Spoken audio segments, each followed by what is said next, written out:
I felt the cold water filling my lungs as my husband's hands pushed me deeper. The last thing I saw was his face. No guilt, no remorse, just relief. He thought I was dead. He thought he was free to be with her. He was wrong about everything. If you've ever felt betrayed by someone you trusted most, stay with me. This story will shock you, inspire you, and prove that sometimes the best revenge is simply becoming unstoppable. Don't forget to subscribe. You won't believe what happens next. My name is Kathleen, and 3 years ago, I died. At least, that's what my husband Daniel wanted everyone to believe. But I'm getting ahead of myself. Let me start from the beginning, when I still believed in fairy tales and happy endings. 5 years ago, I was living what I thought was the perfect life. Daniel and I had been married for 5 beautiful years, living in our dream home, a stunning mansion perched on the cliffs of Malibu. He was a successful architect, designing luxury homes for celebrities and millionaires. I had a business degree from UCLA, but Daniel always said he made enough for both of us. "Why stress yourself with work when you could be my beautiful wife?" he'd say, kissing my forehead. I thought it was romantic. I thought he was protecting me. Our house overlooked the Pacific Ocean, and every morning I'd wake up to the sound of waves crashing against the rocks below. I'd make coffee for both of us, and we'd sit on our terrace watching the sunrise. Those were the moments I treasured most. Daniel would tell me about his latest projects, and I'd share my ideas for the garden or plans for our future children. We'd been trying for a baby for 2 years, and I was starting to feel like something was wrong with me. But then, 2 months ago, everything changed. I found out I was pregnant. I remember exactly where I was when I got the news, sitting in Dr. Martinez's office, staring at the ultrasound screen in complete disbelief. After 2 years of negative tests and disappointments, there it was, a tiny heartbeat. My baby. Our baby. I cried right there in the doctor's office, not from sadness, but from pure joy. I couldn't wait to tell Daniel. I planned the perfect surprise for our anniversary dinner that weekend. That's when my world started falling apart. The night before our anniversary, I was looking for Daniel's phone charger when I accidentally picked up his phone instead of mine. They looked identical, and his lit up with a text message. The name on the screen made my blood freeze. "A. Can't wait to see you tomorrow. The baby kicked for the first time today." My hand started shaking. Baby? What baby? I knew I shouldn't have looked, but something deep in my gut told me I needed to know. I opened the message thread, and what I saw destroyed everything I thought I knew about my marriage. Months of messages, photos, love notes. This woman, Amanda, was Daniel's secretary. But she was so much more than that. The messages went back 2 years. 2 entire years of lies, of him coming home to me after spending his days with her. And she was pregnant. Further along than I was. The timeline made me sick. He'd been with both of us at the same time, but the message that really shattered my heart came next. Daniel had written, "Don't worry about Kathleen. She's been suspicious lately, but I'll find a way to get rid of her. Then we can be a real family." Get rid of me?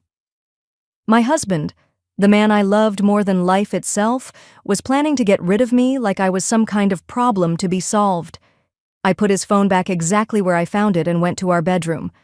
I sat on our bed, the same bed where we'd made love just that morning, where he'd whispered that he loved me, and I felt like I was living in someone else's nightmare. Everything felt fake. Our entire marriage, our love, our dreams for the future, it was all built on lies. The next morning, Daniel acted completely normal. He brought me coffee in bed, kissed me good morning, and told me how much he was looking forward to our anniversary dinner. I wanted to confront him right then, but something held me back. Maybe it was fear, or maybe some part of me was still hoping I'd misunderstood everything. That evening, Daniel suggested we take a walk along our private cliff path before dinner. "Just the 2 of us," he said, taking my hand. "I want to talk to you about something important." My heart jumped. For a moment, I thought maybe he was going to confess everything. Maybe he was going to choose me. We walked to our favorite spot, where the cliff jutted out over the ocean. It was the same place he'd proposed to me 6 years ago. The sun was setting, painting the sky in beautiful shades of orange and pink. It should have been romantic. Instead, it felt like walking to my execution. "Daniel," I said, my voice barely above a whisper. "I know about Amanda." His entire body went rigid. For a long moment he didn't say anything. Then he turned to face me, and I saw something in his eyes I'd never seen before, something cold and calculating. "How long have you known?" he asked calmly, like we were discussing the weather. "I found the messages last night," I replied. 2 years, Daniel?" "You've been lying to me for 2 years?" He laughed. Actually laughed. "Kathleen, you have no idea how exhausting it's been, pretending to love you, pretending this marriage meant anything to me. You were supposed to be temporary, a placeholder until I found someone who could actually help my career." His words hit me like physical blows. "I loved you," I whispered. "And that was your mistake," he said. "Amanda comes from the Sterling family. Do you know what that means? Her father owns half of Beverly Hills. Her connections alone have already gotten me 3 major contracts. She's everything you could never be, beautiful, wealthy, and actually useful." I felt like I was drowning in his words. "But I'm pregnant," I said desperately. "We're having a baby." "So is she," he replied coldly. "And her baby will inherit millions. Your baby would just be another mouth to feed." That's when I realized he'd already made his choice. I wasn't his wife anymore. I wasn't even human to him. I was just an obstacle standing between him and the life he really wanted. "You can't just throw away 5 years of marriage," I said, backing away from him. "Watch me," he replied, and that's when he lunged forward. I stumbled backward, my feet slipping on the loose rocks near the cliff edge. "Daniel, please." I reached out for his hand, begging him to help me, to save me, to remember that he'd once loved me. Instead, he looked me straight in the eyes and pushed my hands away. "Goodbye, Kathleen." The last thing I remember before hitting the water was the sound of him dusting off his hands, like he'd just finished some unpleasant chore. The ocean was freezing. The impact knocked all the air out of my lungs, and I sank like a stone. Salt water burned my nose and throat as I struggled to reach the surface. Every wave pushed me further out to sea, away from the shore, away from any chance of survival. My heavy jacket was dragging me down, and I could feel my strength fading. This was it. This was how I was going to die, murdered by the man who promised to love me forever. But then, just as I was about to give up, I felt strong hands pulling me upward. I broke the surface, gasping and choking, barely conscious.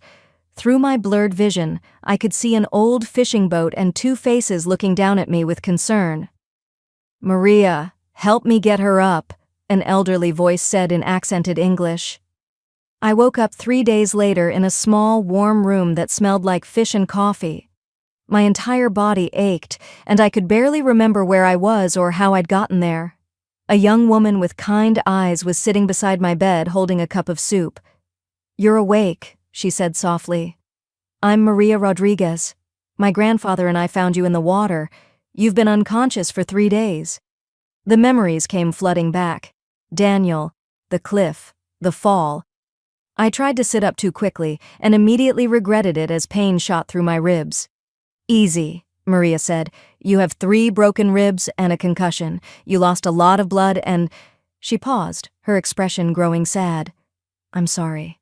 There was nothing we could do about the baby." The baby. My baby. I put my hand on my stomach and felt nothing but emptiness. Daniel hadn't just tried to kill me. He'd succeeded in killing our child. I cried for hours that day, not just for my baby, but for the life I'd lost, the love that had been a lie, and the person I used to be. Captain Rodriguez, Maria's grandfather, was a 70-year-old fisherman who'd been working these waters for 50 years. He told me he'd seen my fall from his boat about a mile offshore. By the time they reached me, I'd been in the water for almost 20 minutes. They'd pulled me out more dead than alive. "Your husband," the captain said carefully on my 4th day of recovery. "He reported you missing. The Coast Guard searched for 2 days, but they called it off. The news says you fell accidentally while walking alone." Fell accidentally while walking alone. Daniel had already rewritten history. In his version, I was a careless woman who'd tragically slipped and fallen to her death. There was no mention of our fight, no mention of him being there at all. He'd probably rushed home, called 911, and played the part of the devastated husband perfectly. That's when I made the decision that would change everything. If Daniel wanted me dead, then I would stay dead. Not because I was giving up, but because I was going to build something better than anything I could have had with him. I asked Captain Rodriguez to help me disappear completely. He had connections, people who could create new identity documents, who could help someone start over with no questions asked. Within a week, Kathleen Morrison was officially dead, and Catherine Rivers was born. I had one advantage Daniel didn't know about. My grandmother had left me $50,000 when she died, money I'd kept in a separate account that I'd never told Daniel about. It wasn't much, but it was enough to start over. I took a bus to New York City with nothing but the clothes Maria had given me and a fierce determination to prove that Daniel had made the biggest mistake of his life. Starting over in New York was terrifying and liberating at the same time. I rented a tiny studio apartment in Queens and spent my first week just walking around the city, marveling at how alive I felt. For the first time in years, every decision was mine. What to eat, where to go, what to do with my life, it was all up to me. I'd always been good with numbers and problem solving, but Daniel had convinced me that my business degree was just a piece of paper. Now I had the chance to prove him wrong. I started small, offering consulting services to struggling small businesses. My first client was a failing restaurant in Brooklyn whose owner was about to lose everything. I spent 2 weeks analyzing their books, their customer base, and their operations. Then I created a complete turnaround plan. Within 3 months, their revenue had doubled. Word spread quickly in the small business community. Soon, I had more clients than I could handle. I was working 16-hour days, living off coffee and determination, but I'd never felt more alive. After my first year in New York, I'd saved enough money to start my own consulting firm. I called it Phoenix Solutions because I'd literally risen from the ashes of my old life. My specialty was saving businesses that everyone else had given up on, maybe because I knew what it felt like to be written off, to be considered worthless. I had a gift for seeing potential where others saw only failure. That's how I met William Sterling. He walked into my office on a rainy Tuesday morning, and honestly, my first thought was that he looked tired. Not physically tired, but soul tired, like he'd been carrying the weight of the world for too long. William was 42, 6 years older than me, and he owned Sterling Enterprises, a venture capital firm worth hundreds of millions of dollars. "Ms. Rivers," he said, shaking my hand with a firm grip, "I've been hearing interesting things about your work. I have a proposition for you." He explained that his company was struggling to turn around their failing investments. They had the money, but they lacked the insight to understand why these businesses were failing in the first place. He'd heard about my success rate and wanted to hire me as a consultant. "I'll be honest with you," he said, leaning back in his chair. "Most people in my position would never admit they need help, but I've learned that ego is expensive, and I'd rather swallow my pride than watch good businesses die." I liked his honesty. We shook hands that day, and it turned out to be the best decision either of us ever made. Working with William was completely different from being married to Daniel. William valued my intelligence. He asked for my opinions and actually listened to my answers. When I proposed strategies that seemed risky, he didn't dismiss them. He asked me to explain my reasoning. When I was right, he gave me credit. When I was wrong, he helped me understand why without making me feel stupid. Over the next 2 years, we saved 17 failing companies together. My strategies became legendary in business circles. I developed new models for analyzing market potential and consumer behavior. I wrote articles for business journals. I spoke at conferences. Slowly but surely, Catherine Rivers was becoming someone important in her own right. But more than that, I was falling in love with William. Not the desperate, needy love I'd had for Daniel, but something deeper and stronger. William saw me as an equal. He challenged me to be better without trying to control me. He supported my ambitions instead of trying to diminish them. The day he proposed was nothing like the fairy tale proposal Daniel had given me on the cliff. William and I were working late in his office, analyzing quarterly reports, when he suddenly stopped and looked at me. "Catherine," he said quietly, "will you marry me?" I looked up from my laptop, sure I'd misheard him. "What?" "I know this isn't romantic," he said, getting down on one knee right there between the filing cabinets and coffee machine. "But I've been thinking about this for months. You're the strongest, smartest, most incredible person I know. I don't want to spend another day without you being my partner in everything, not just business." I said yes before he even finished talking. We got married 6 months later in a small ceremony with just our closest friends and colleagues. There were no cameras, no fancy decorations, no guest list full of people trying to impress each other. Just two people who'd found something real together. By our first anniversary, William had made me CEO of Sterling Enterprises. By our second anniversary, we'd expanded into international markets, and our company was worth $2.8 billion. I went from being a woman whose husband tried to murder her to being one of the most powerful businesswomen in America. But the best part wasn't the money or the success, it was finally understanding what real love felt like. Which brings me to 3 months ago when I decided it was time to go home. I'd been following Daniel's career from afar, and it hadn't been going well. His architecture firm was hemorrhaging money. Several of his major projects had fallen through due to design flaws and cost overruns. Amanda's family had cut him off financially after a series of scandals involving his business practices. The fairy tale he'd murdered me for had turned into a nightmare. I flew back to California on a Tuesday morning in March. As our private jet descended toward LAX, I could see the coastline where I'd almost died 3 years earlier. But I wasn't the same person who'd fallen from that cliff. That woman had been weak, dependent, and naive. The woman sitting in first class wearing a tailored red power suit and carrying contracts worth millions of dollars was someone entirely different. The plan was simple. Sterling Enterprises was acquiring several architectural firms across the West Coast, and Daniel's company was on our list of potential purchases. Not because it was successful, quite the opposite. We were buying failing firms, restructuring them, and either turning them around or liquidating their assets. It was just business. Very profitable business. I walked into Daniel's office at exactly 2 p.m. that Tuesday. He was on the phone, probably with another creditor, and he looked terrible. His hair was thinning, his face was gaunt, and his expensive suit couldn't hide the fact that he looked like a man who hadn't slept in months. He glanced up when I entered, did a double take, and I watched the color drain from his face. I'll have to call you back," he said into the phone, his voice barely above a whisper. I sat down across from his desk and crossed my legs calmly. "Hello, Daniel. You look surprised to see me." For a full minute, he just stared at me like he was seeing a ghost, which, in a way, he was. "Kathleen?" he finally managed to say. "But how?" "You're dead. I saw you fall. The Coast Guard searched." "They searched for a body they were never going to find," I said evenly.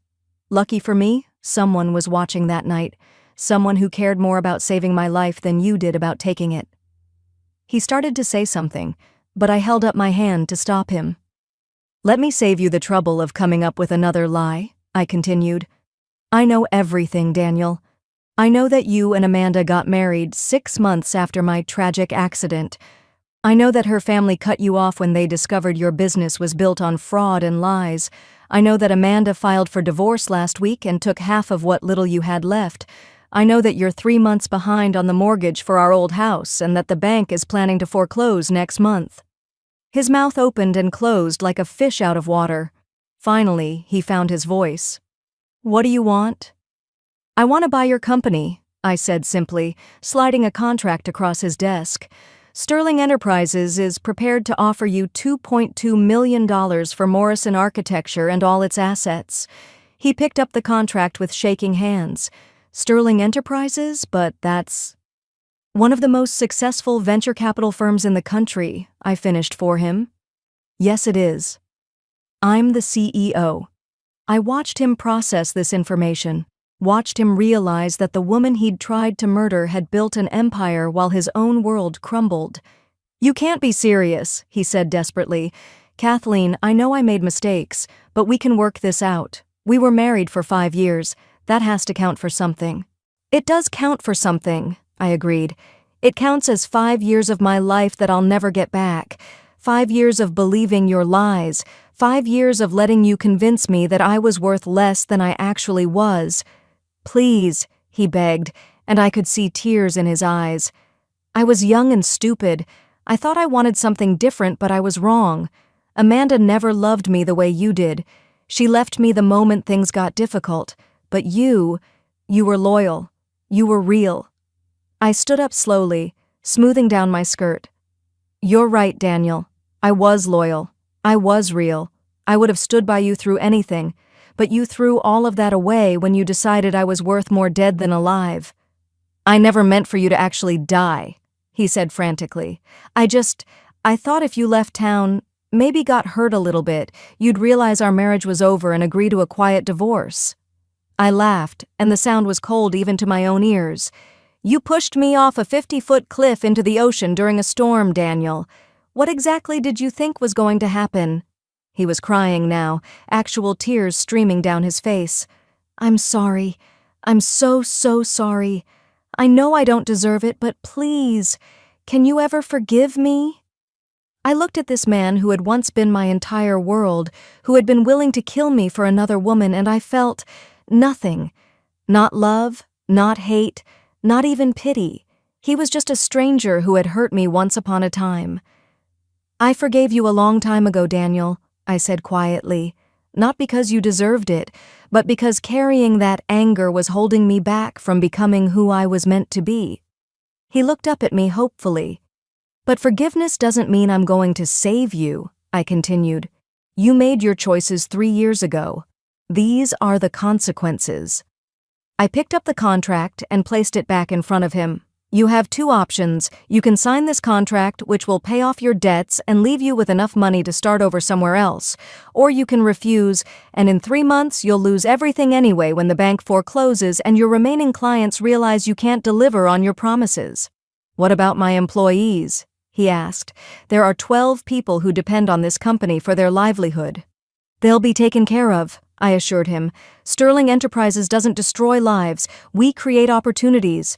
Your employees will be offered positions with other firms in our network, with better benefits and higher salaries than what you were paying them. He stared at the contract for a long time. Finally, he picked up his pen. If I sign this, will I ever see you again? No, I said simply. This is goodbye, Daniel. For real this time. He signed on the last page with a trembling hand. As I walked out of his office for the last time, he called after me. Kathleen. For what it's worth, I really did love you once.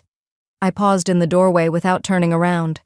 Maybe you did, I said, but love without respect isn't love at all. It's just possession, and I refuse to be possessed by anyone ever again. That evening, I drove to our old house, the mansion on the cliff where everything had started and ended. The new owners had painted it white instead of blue, and they'd added a safety railing along the cliff path. I stood at the exact spot where Daniel had pushed me, where I had died and been reborn, and I felt nothing but gratitude. My phone buzzed with a text from William. How did it go today? I texted back, It's finished. I'm ready to come home. I'm proud of you, he replied. See you soon. 20 minutes later, William's car pulled into the driveway. He got out and walked over to where I was standing, wrapping his arms around me from behind. Are you okay? He asked, his lips close to my ear. I'm perfect, I said, leaning back against his chest. For the first time in my life, I'm exactly where I'm supposed to be. We stood there for a while, watching the sun set over the Pacific Ocean. The same ocean that had almost killed me was now just a beautiful backdrop for the life I'd built from nothing. Ready to go home? William asked eventually. I turned in his arms and kissed him. I already am home. As we drove away from that house, away from that life, away from all the pain and betrayal that had once defined me, I realized something important. Daniel had thought that pushing me into the ocean would solve his problems.